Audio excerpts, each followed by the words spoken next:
Have you had the moment where you've just gotten fed up and you look in the mirror, or maybe your clothes don't fit and you're fed up and you say, it's time to do something? You had that moment?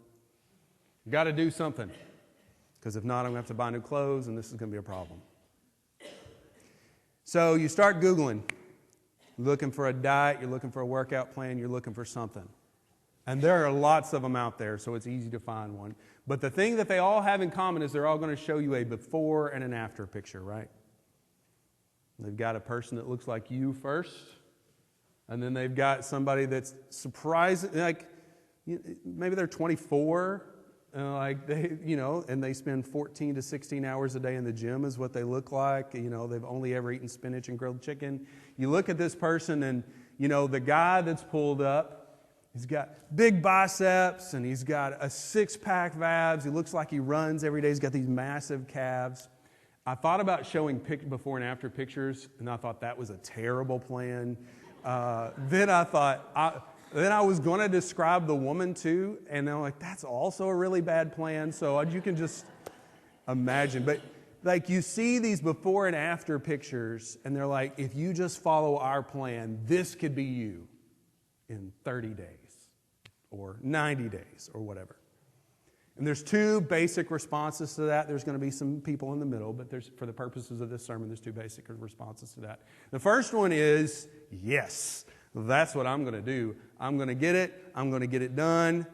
In 30 days, that's going to be me, as long as it doesn't take more than 30 days and I can eat the same things I always eat and not work out that much. It's going to be me. And you get the plan and you stick to the plan and you make it 2 days, 3 days, 4 days, and you come to small group, and then Angela's made some amazing dessert, and I'm like, well, shoot. Now it's all out the window. That's the first response, is yes, I can do that, but it doesn't last very long because we don't see results fast. The second response is my response, and it's like, I don't believe you. I don't believe you. I don't believe that's what's going to happen. I don't think that guy's using this plan. I think he works out 6 to 8 hours a day and has a professional trainer, and I don't think he's using your 30-day abs program. I don't believe it.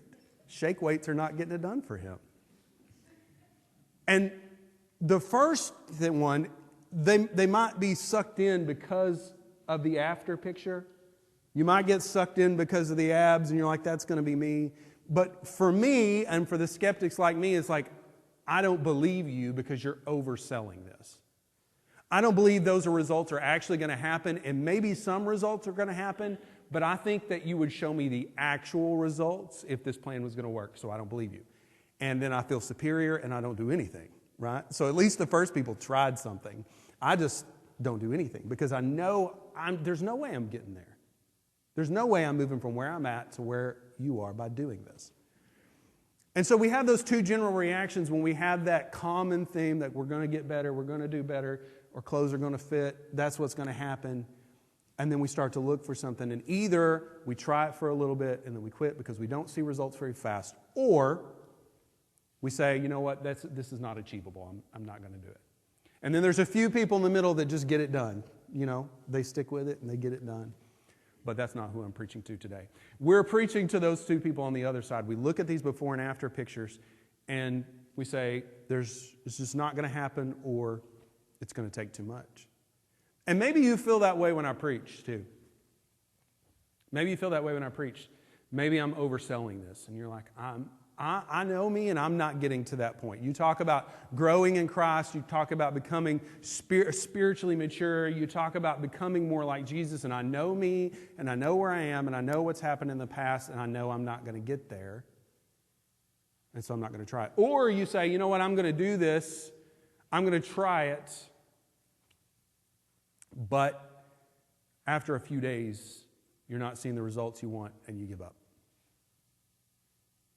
Maybe when I preach or when you listen to somebody else, you feel like you're seeing the guy with the six-pack abs who's clearly not doing the same plan that we're talking about. And you think there's no way I can do that. Well, in Mark chapter 8 and chapter 9, what we've been talking about for the past few weeks, Jesus actually gives us a before and after picture. And the thing is, Jesus doesn't oversell it. There are no 30-day abs involved. in the before and after picture that Jesus gives us. He gives us a before picture at the beginning of this sandwich in Mark, and he gives us an after picture in the end of this.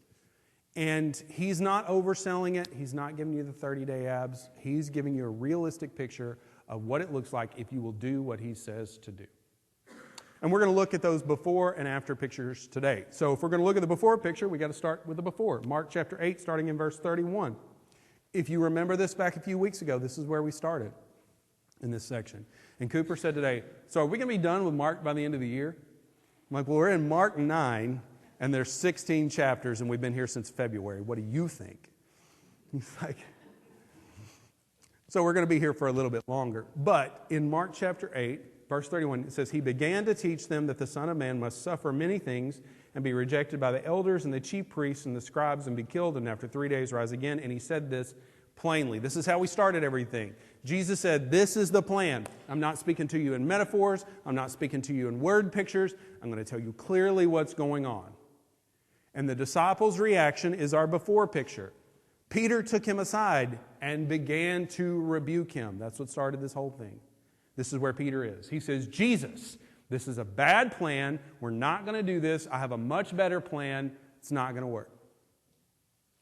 And this is where Jesus shows us this before picture. This is the infomercial at 3 o'clock in the morning. He shows, Peter, do you rebuke Jesus? Have you ever found yourself rebuking Jesus? Well, follow our 90-day plan and you'll stop. You know, this is where we are right here. This is the beginning of the 90-day plan. This is the before picture. Here's the plan. Here's what the spiritually immature person does when Jesus gives the plan. And then Jesus introduces the plan. That's what we talked about for the last 3 weeks is the plan. The first thing that Jesus did, he said, you got to change your priorities. He says to Peter, look, you are opposing me. Get behind me, Satan. And he's not calling him the devil. Satan means opposer, adversary. He says, your priorities are not my priorities. Get behind me. That's step one of the plan is you got to get your priorities lined up with Jesus' priorities. You've got to chase what he's having you chase in your life. The second part of the plan is you got to spend time with Jesus. Jesus takes 3 of them up on the mountain. They get to see things, they get to hear things, they get to understand things they didn't understand before, and they get to be corrected. That's step 2. You got to spend time with Jesus. And then you get step 3 of the plan. What's step 3 of the plan? Is you have to have faith. You have to exercise that faith through prayer. Jesus comes down the mountain. They're at the bottom of the mountain. There's a crowd arguing. He says, what's going on? And the disciples said, we tried to cast out this demon. We couldn't do it. And Jesus is incredibly frustrated with them. And they say, why couldn't we cast out the demon? He says, in one gospel, he says, it's because of your lack of faith. And in the other gospel, he says, it's because of your lack of prayer. And what we learn is that not that he said one thing, they recorded different things, but he was saying the same thing in both places, that your faith indicates your prayer, or your prayer indicates your faith. That's backwards. Your prayer indicates your faith. And if you have faith, then of course you're going to be asking God to do stuff. But if you trust in yourself to do things, you're not going to ask God to do anything. You're just going to do it on your own. And he says, this is the 3-step plan. You want to become more like me? You want to grow to be more like me? You want to get more spiritually mature? 3-step plan. Make my priorities your priorities. Spend time with me and exercise your faith through prayer. And we look at that exercising your faith through prayer and we say, okay, that seems like, okay, maybe that's not that big a deal. I understand that'll get things done, but is that going to change me that much? But understand what happens. Like I didn't ask this family to be here today. Rick called me last night while we were having a birthday dinner for a friend and called and said, hey, they're going to be here tomorrow. I'm like, okay, all right. They're going to be here tomorrow and they're going to share. But then I realized, as in the last 30 seconds, what I realized is the illustration of what happens when you exercise your faith through prayer. What God does. Jesus gives them the plan of what we're going to do and what's going to happen and how this works. So the infomercial starts off, do you ever rebuke Jesus? Are you so spiritually immature that you challenge Jesus' plans for your life? Well, here's the plan about how to fix that. Here's the shake weight and the abs and the special drink you got to drink with spinach in it. All these things. That's what we get. And then we get the after picture. In Mark chapter 9, verse 30, they went on from there. And they passed through Galilee, and he did not want anyone to know, for he was teaching his disciples. So what he was doing is he was traveling. He's like, okay, I'm past the point of public miracles at this moment. I'm past the point of doing these things for other people. I'm getting towards the end of my ministry, and my disciples are struggling. They need some remediation. I'm going to spend time on them. That's what I'm going to do. So he says, we're not going to the populated areas. I don't want anybody to know where I am because I'm teaching you. And this is what he was saying. See if this sounds familiar. The Son of Man is going to be delivered into the hands of men, and they will kill him. And when he is killed, after 3 days, he will rise. Does that sound familiar? It's exactly what he said before. It's a little bit different, but it's the same thing that he said before. He presented them this challenge. He said, the first time, opening of the infomercial, here's the challenge. They can't do it. Here's the plan. Here's the challenge again. Let's see if they can do it this time. And if we were making an infomercial, what would happen here is they would say, yes, Lord, let's die with you. Or, yes, Lord, I'm so excited about this resurrection I'm hearing about. Or, yes, Lord, this sounds great. I definitely won't chop someone's ear off when they try to arrest you. This is what we're saying. If we're writing this infomercial, right, because we want to show the 30-day abs, that's what we want to do, to get somebody to buy in. But what does Jesus do? What does Mark show us? What does Peter tell Mark whenever he's telling this to write it down? Mark chapter 8, verse 32. Here's the response. Here's the shop that's going to sell it. Here's how the program worked out. They did not understand the saying and were afraid to ask. That is not inspiring. It's not.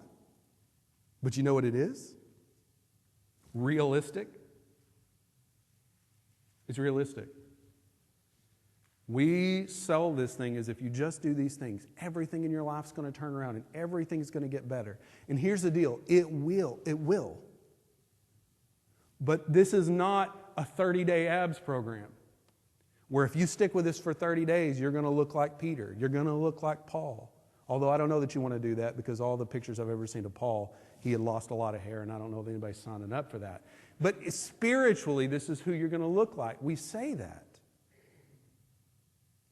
But when Jesus shows us the picture of what it looks like to follow him, it's not fast, immediate, 30-day abs. That's not what it is. But it is progress. Because what happened the last time? The last time said, this is the plan. I'm the Son of Man, so you should listen to me and not rebuke me. I'm going to suffer many things. I'm going to be rejected by the leadership. I'm going to die, and then I'm going to rise again. And Peter said, no, you're not. That is a terrible plan. He rebuked him. But what do they do this time? They say, okay, I'm not a big fan of this plan, but okay. I'm scared about what's going to happen, but okay. What is this?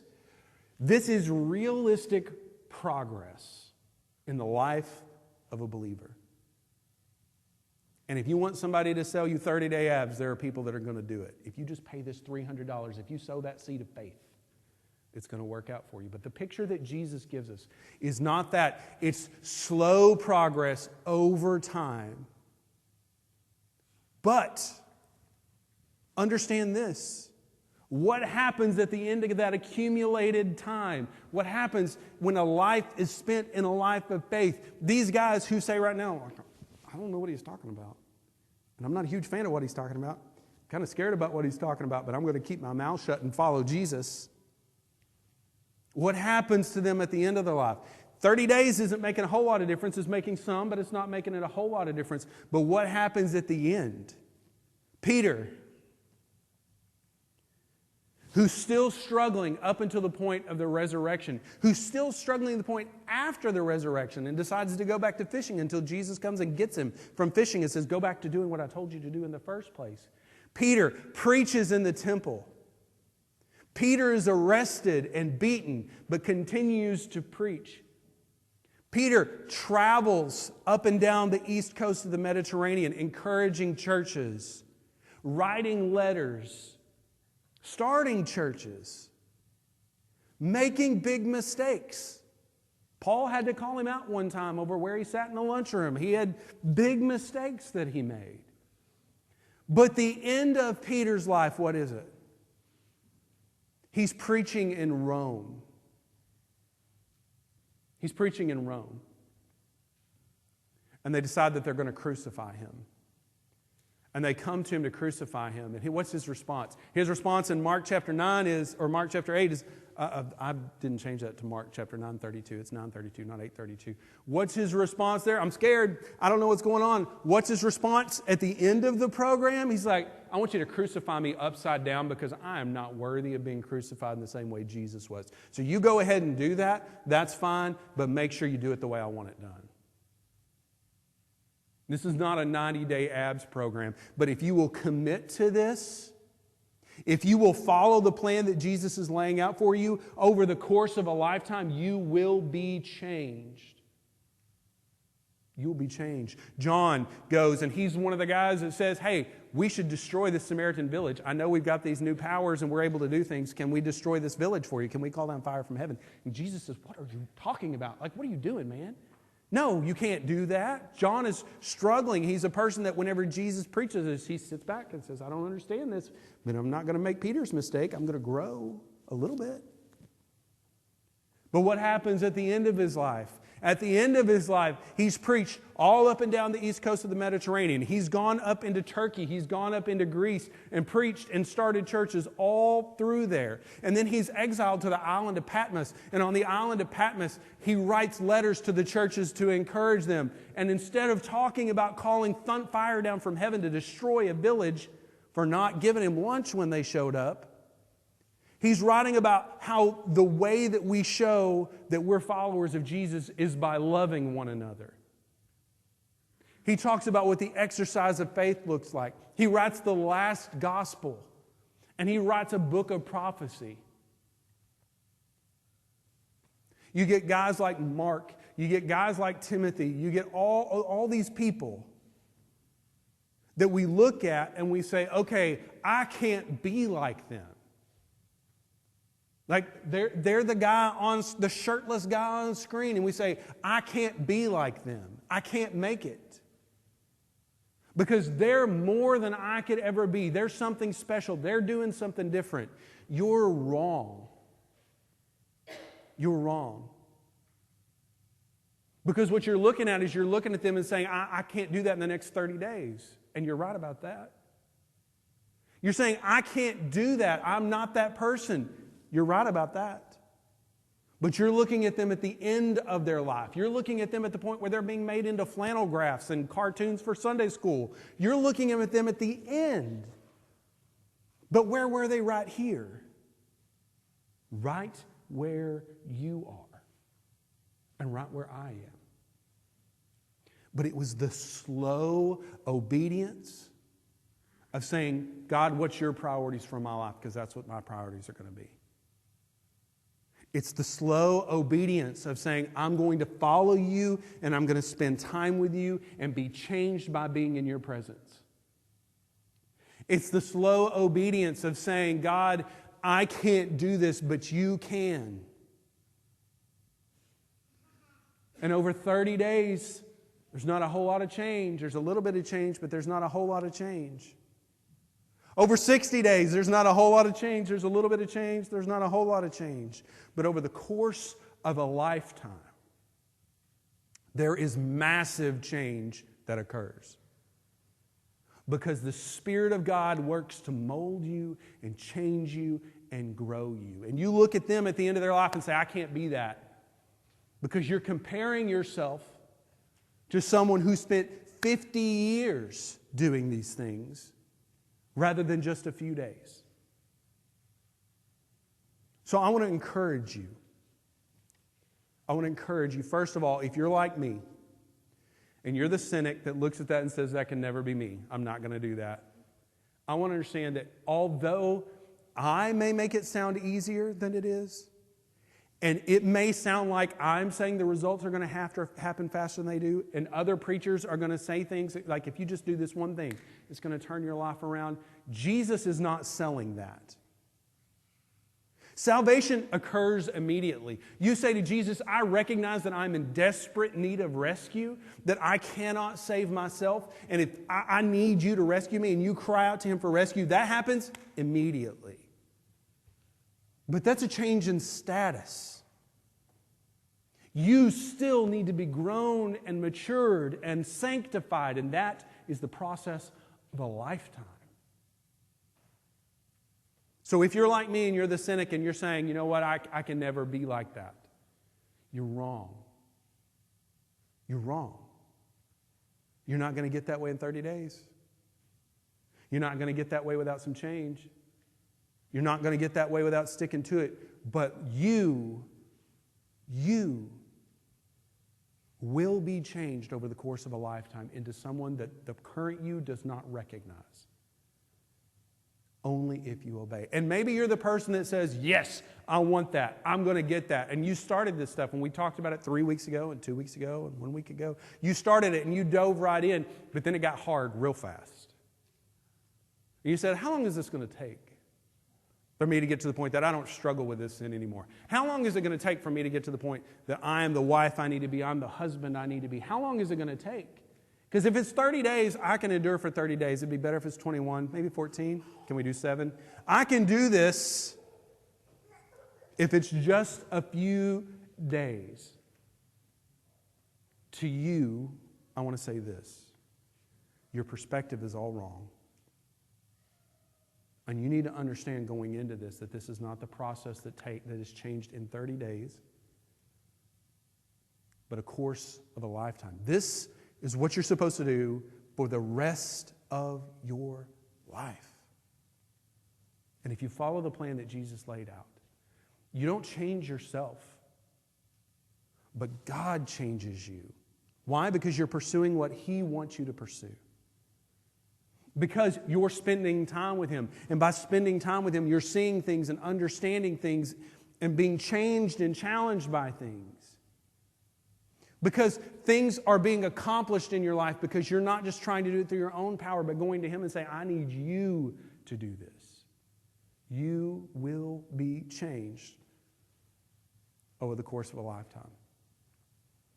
Now, I don't always preach about the things that I want to preach about. In fact, quite a bit of the time, I'm like, God, this is not what we need to talk about this week. This is not what I want to do. This is not what I want to go fast. And the thing is, we're at the end of this thing, and there are 4 verses at the end of this before we go into something else. And what I told God is I want to talk about something else. I want to do something else. I want to move on to something else because I'm a preacher, and I feel like if I'm only preaching 4 verses and I'm just recapping what I've talked about for 3 weeks, then I'm not doing my job. I got to do more than that. But God would not let me move away from this. And so if you're not a fan of me recapping this and what we're about to do with this, I've got great news for you. We're doing something else next week, and this will be done. But the thing is, this being changed by God, this allowing God to work and grow and change in our lives is the second most important thing we can talk about. The first most important thing we can talk about is the gospel. This is the second most important thing. You getting this and being changed by God is more important than your theological perfectitude. It's more important than that. It's more important than you understanding everything about how the end times are going to occur. It is more important than you understanding the full Old Testament law and how that worked and the way that all those things went together. It's more important than all of that. Because it is the way that you will be changed into the person that will actually do something with those things. So we're going to move on after this week, and we're going to talk about something else, and we're not going to do this anymore. So before we do that, before we move on, I don't just want to recover this. I don't just want to give you the results of this. I don't want to just throw out the infomercial, but instead, I want to issue you a challenge. Could I get a couple of deacons to come up here for me for just a minute? Doesn't matter who.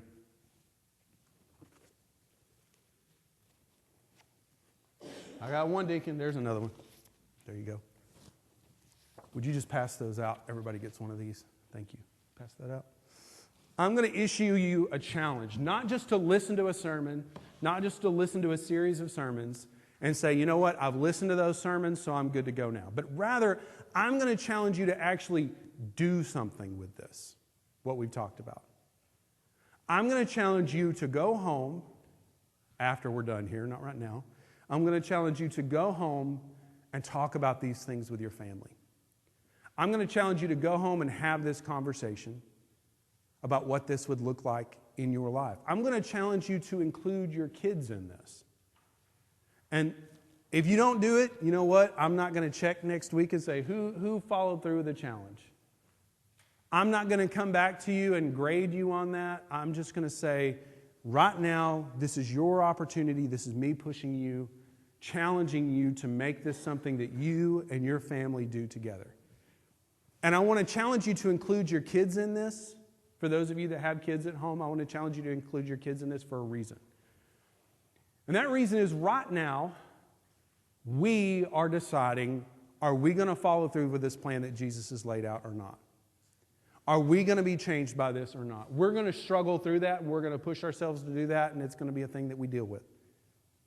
But your kids, if you will start with them now, if this will be a part of what your family does now, then they won't have to make that decision later on. You'll be making that decision with them and for them right now. So this becomes a part of who they are. I'm going to challenge you to sit down as a family and have a conversation. And maybe this is not one conversation, maybe it's 2 or 3 conversations. But I'm going to challenge you to ask some questions as a family. What are our priorities as a family? And are those priorities the priorities that Jesus has given us, or the priorities that we have for ourselves? And you can say that and like, yeah, Jesus' priorities, that's what we do. But I'm going to ask you to get specific about it. What do you spend your money on?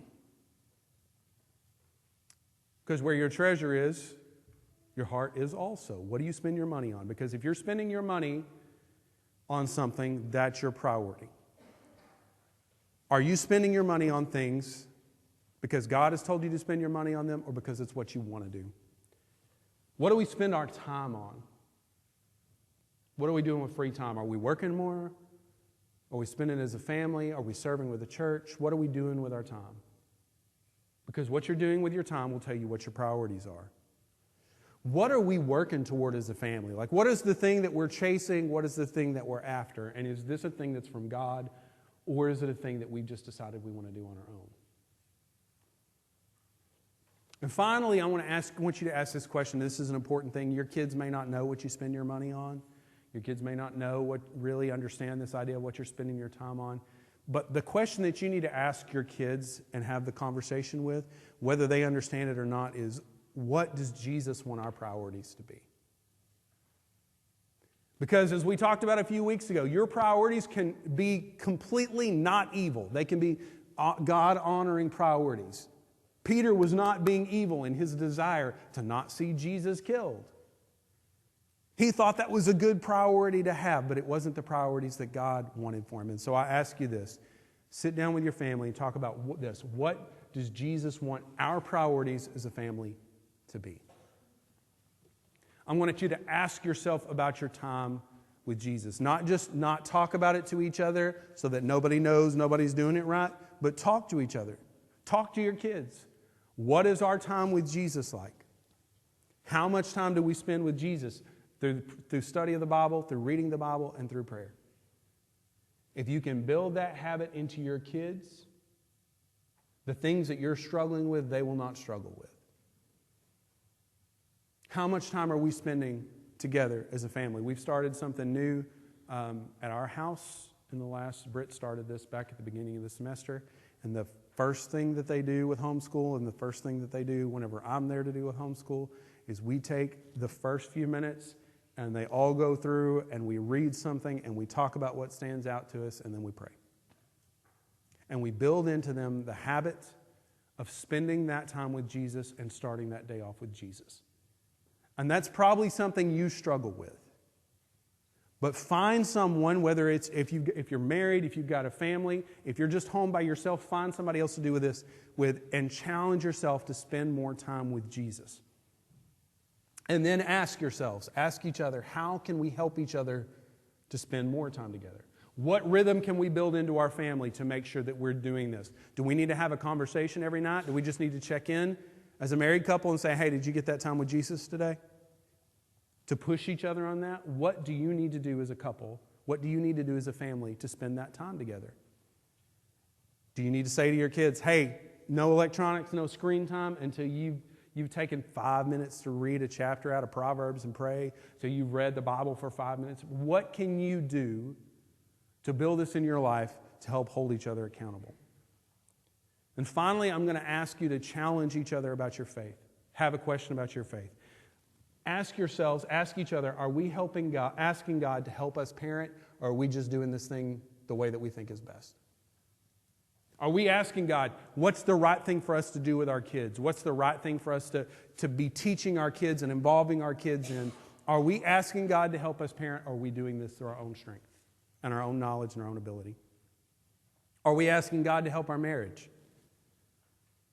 Are we content with it as it is, and we've just decided that we're going to be who we are, and that's the way it's going to be? Are we asking God to show us how to be better husbands, better wives? That we're asking God to help us, not just to show us, but to help us be those better husbands, better wives? Are we asking God to help in our careers, or are we keeping Him out of that because we have some serious concerns about what He would say if we invited Him in to discuss our career? Are we asking God to help us in our careers and direct us on what we're doing, or are we just going to get that money and then giving Him what we have left over? Are we asking God to help us with those things that He's asked us to do? The priorities that He's set for our lives, are we just saying we're going to get this done on our own power, or are we asking for Him to direct us and help us in that?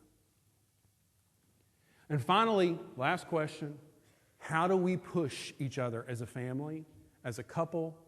If you're a single, get a friend that can work with you on this, or just ask God for some help on this. Or how can we help each other to push for this? Do we need to make it a thing that when we start to have an argument, that it's a tradition in our couple, that when we start to have an argument, you say, you know what? We need to stop and ask God to help us with this, because if we do this on our own, it's going to get bad. But if we will stop and ask God to help us with this, then He can use this to make our marriage better. You say to the kids, hey, kids, I'm older than you, I'm more mature than you, you need to honor me and respect me, but I am not perfect, and there are going to be days that I'm going to struggle. And so if I'm doing something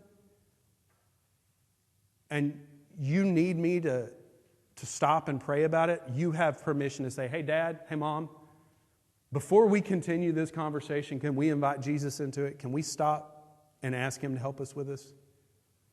Give your kids permission to say that. Find a way to push each other to do this. Because I'm not going to talk about this anymore. We're going to be done with this and we're going to move on. But Jesus has given you an opportunity to know how to grow to be more like Him, how to put yourself in a position to be changed by Him. And He's not going to make you do it.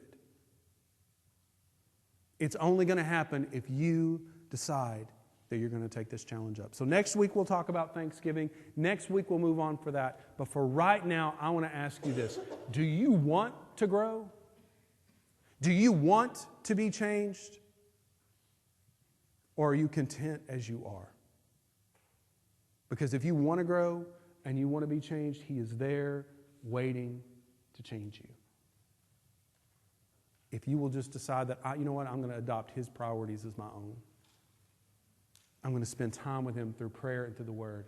I'm going to ask Him to move in things that I can't handle.